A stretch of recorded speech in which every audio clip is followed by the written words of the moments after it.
Most important thing, you need a life jacket. Second most important thing is you need Decidamp earplugs, and then you put secondary earmuffs on top of it. These things are really loud, and it makes it much more enjoyable when you have the right hearing protection on. Now, with an airboat, they only go forward. So whatever you do, you always have to plan, where am I going to go? There's no reverse. So when any doubt, pin it. Okay.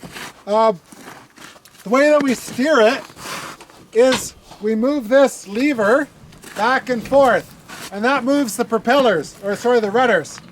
Okay, which forces wind that way, that way, that way. So what we do is we wiggle, wiggle, wiggle. We get the boat moving, and then to steer, we'll like pull the lever and we'll give it some throttle. The throttle's right here, and that thrust will push it. And as soon as you let go of the throttle, it's just going to drift like a curling iron.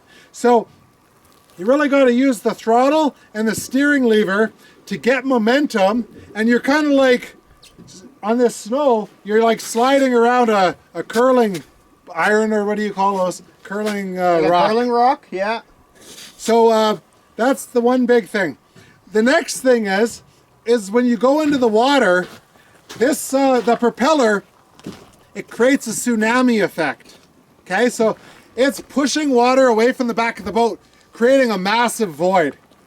Okay, and a massive wave.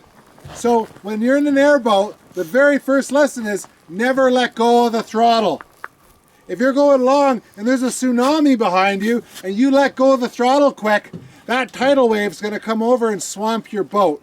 Okay, our boats have extra high transoms, so it's not going to be a game-changing sinking moment, but you'll get a little bit of water in. The best practice is to slow down slowly, and when you corner, you do big turns and you throttle into the corner. Okay? So you're always pushing water away, and you're not allowing that tsunami wave that swamps every boat in Florida, you know, a new rider. You want to keep that tsunami away.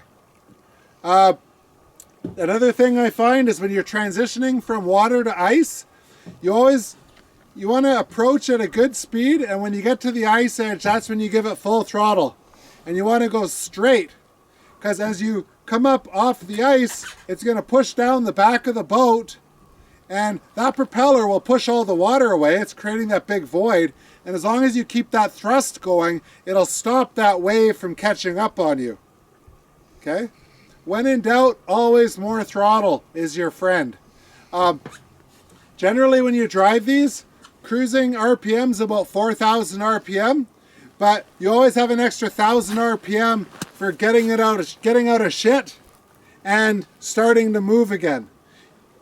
Generally, you don't want to go above 4,000 RPM for more than a minute, because what can happen is you get pre-detonation in the engine, and you can basically the engine will, instead of having a spark, it'll just self-ignite and it'll preheat the engine and wreck it. So that's one of the hazards of running these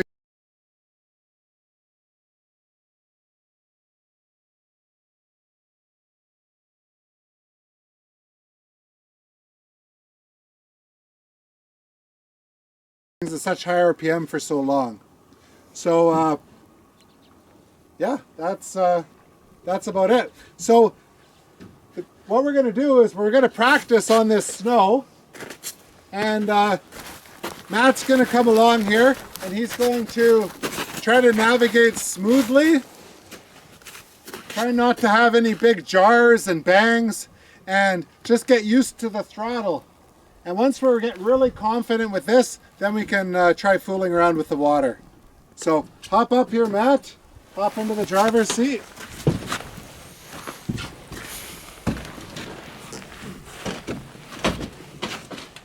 Good luck, Matt. Thanks, Elite. Okay, so what I'm going to get you to do is you're going to turn on the boat. You're going to give it full throttle, turning to the left. And you're going to go wiggle, wiggle, wiggle till it starts to go. And you're just going to drive along here, trying to find a nice smooth path. And the trick is, don't stop. You never want to stop going up a hill or you will get stuck. So you always stop going downhill or on a ledge. Okay. Throttle. Okay. Good? Yeah.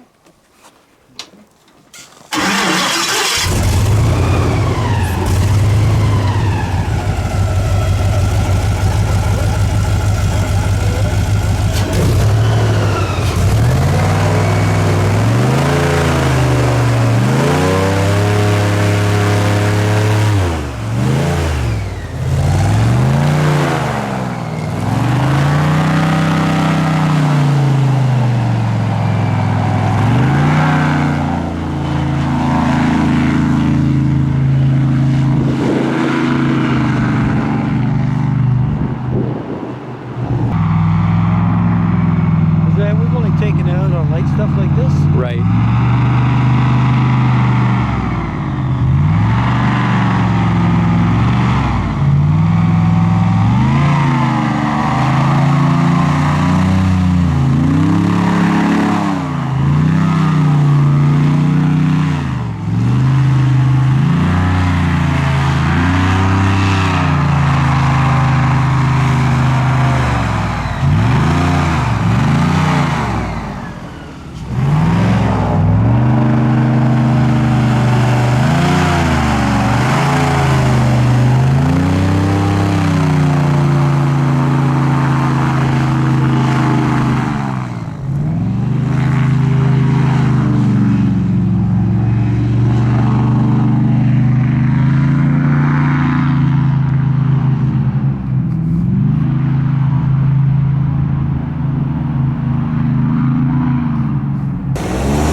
bunch of throttle once you get it. Straight in. Now fit it. Fit it.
do you think, Matt? I think I'll take one. So I had to do a couple of reminders because Matt doesn't know yet when to put on the throttle. And whenever you get into like really shallow, rocky stuff, don't hesitate. Gotta give her. You do not want to get stuck. You want to use that throttle and you want to use that momentum. Same thing when you're coming out of the ice, just pin it full throttle because we want as much momentum as we can coming out. So you did good. Yeah, thank you. Was I better than Lee's first time? Oh yeah, Lee just about. He scared the hell out of me. That's Lee. Woo!